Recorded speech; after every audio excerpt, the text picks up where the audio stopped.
This is Farhan. Farhan's 19 years old and confused. He doesn't know what he wants to do for the rest of his life. He goes to his friends, he goes to Instagram for advice, and every single video he watches tells him the same thing. Follow your passion, do what excites you, and you'll be happy. But what really excites Farhan? Not much. He likes eating biryani, he likes drinking Old Monk with his friends, and watching Bollywood movies every Friday night. One night while drinking Old Monk, he tells his friends, I'm going to move to Mumbai. I'm going to become the next Shah Rukh Khan. His friends tell him, yes, you should. That's your passion. You should follow it. But here's the problem. Farhan can't act.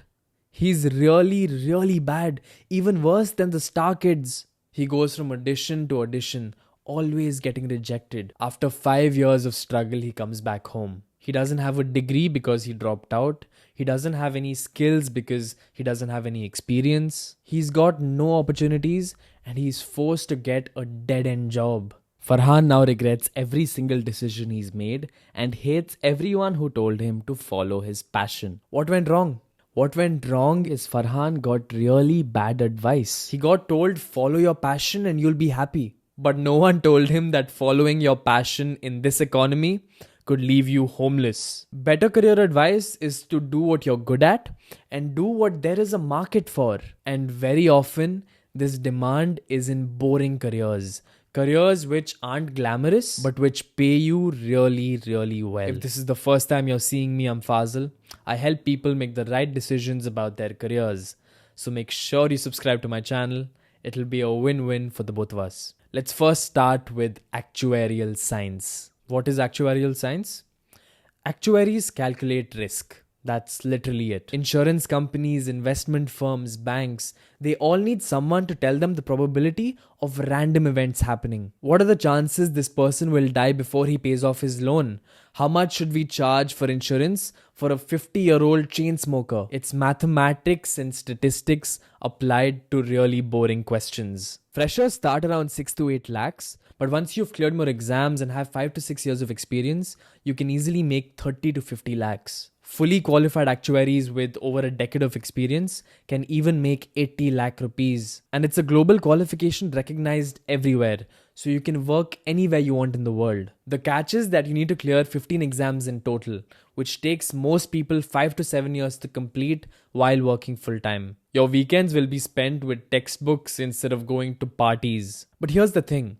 There are maybe 1,000 fully qualified actuaries in all of India. The demand far exceeds the supply, which means once you're fully qualified, you're basically untouchable in the job market. But what if you aren't into finance or insurance? What if you're more of a tech person, but you still want that stability which comes with boring careers? And that's where data science comes in. But not the data science which everyone talks about. Everyone wants to work at the next ChatGPT or work at cool AI startups. But what I'm talking about is being a data scientist at pharmaceutical companies, analyzing drug test results, or being a data scientist at an insurance firm, analyzing fraud. Entry-level analysts make 6 to 10 lakhs, but after a few years in a core industry, you're making 15 to 25 lakhs. And senior data scientists in pharma and manufacturing and finance can even make 30 to 50 lakhs. Most data science graduates don't even consider these industries because they're not considered cool enough. All of them want to work at tech startups, which means companies in boring industries are desperately looking for good data scientists. You need to know Python, SQL, basic machine learning, but instead of applying to the same 100 startups which everyone applies to, you apply to pharma companies, FMCG companies, manufacturing firms, which no one thinks about. Your work won't make headlines, but you'll work normal hours, you'll have actual job security, and while your friends in tech are dealing with layoffs every 6 months, you'll be stable. And speaking of stable industries, let me tell you about a career which literally exists because companies are terrified of breaking the law. And this career is in compliance. Compliance officers make sure that companies don't do illegal things. That's it. That's the job. You read regulations and you make sure the company follows them. Yeah, it sounds really boring. But here's the thing. After every scam, after every scandal, after every time a company gets caught doing anything shady, regulations get stricter, which means demand for compliance officers keeps going up.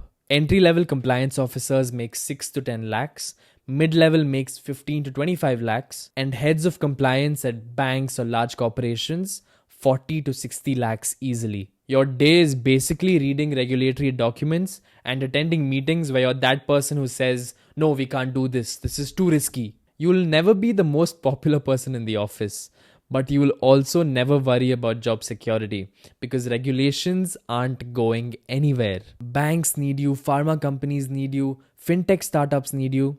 Basically, any regulated industry needs compliance officers. And the more complex an industry gets, the more they're willing to pay compliance officers to make sure that they don't get into legal trouble. Now, all of these careers require sitting in an office. But what if you want something a little more dynamic? And that's where supply chain comes in. Everyone sees the glamorous side of e-commerce. The marketing campaigns, the tech innovations, the explosive growth. Nobody thinks about the people actually making sure your order reaches your doorstep. That's supply chain. And it's absolutely massive in India right now. These are the people figuring out how many warehouses a company needs, which delivery partners are the most reliable, how to reduce costs while maximizing speed. It's logistics, planning, optimization, and a lot of Excel. It's super boring on paper, but it's absolutely vital to operations. Entry-level supply chain analysts make 6 to 10 lakhs. After a few years, you're at 12 to 20 lakhs. And senior supply chain managers at Amazon, at Flipkart, at Swiggy make 25 to 40 lakhs. Directors can make 50 lakhs or even more. E-commerce is absolutely exploding in India right now, but most people don't even consider these roles because they're not considered glamorous. You'll deal with delayed shipments, with warehouse inefficiencies, with angry customers trying to understand where their product is. It's basically problem solving on repeat, but you'll actually be able to see the impact of your work. You will optimize delivery routes and save the company crores. You'll change the location of a warehouse and reduce delivery time by 15%. All of this is really satisfying, even if no one's writing LinkedIn posts about it. Now, all of these careers I've mentioned require at least some technical background. But what if you want to find something where your job is to find other people's mistakes? And that's where internal audit comes in. Internal auditors basically check if companies are following their own rules. Did finance approve these expenses correctly? Is HR following the right recruitment practices? Are these inventory numbers accurate? It's detective work, but not the kind they do in CID. Entry-level auditors make 5 to 10 lakhs, mid-level 25 to 40 lakhs, and heads of internal audit at large companies even over 75 lakhs. And the best part? You don't need to be a CA. Any graduate can get into audit, especially if you have an MBA or a professional certification like the CIA. Big Four firms even hire fresh graduates and train them. Your job is to basically be the person which no one wants to see. You show up to departments, ask uncomfortable questions, find gaps in their processes, and write reports. You'll never be popular, but you'll also never worry about job security because banks, corporations, organizations, all of them are legally required to have internal audit teams. And after every corporate scandal, after every fraud case, regulations get stricter, which means the demand for auditors only goes up. Look, I know none of these careers sound sexy. When you tell people what you do at parties, no one's going to be super impressed. Your LinkedIn won't get as many likes as your friend who just joined a cool AI startup. But these jobs give you one thing: freedom. Freedom to pursue your actual passions without the pressure of monetizing them immediately. Freedom to take calculated risks because you have real savings. Freedom to say no to toxic bosses because you're not desperate. And freedom to actually enjoy your life outside of work because you're not constantly stressed about money. If you found this video helpful, make sure you check out my other videos talking about different high-paying careers in India. Investment banking, consulting, sales. These are the videos I wish I had access to when I was deciding my career. And make sure you subscribe to my channel. I'll keep helping you make the right decisions about your career, and it'll be a win-win for the both of us.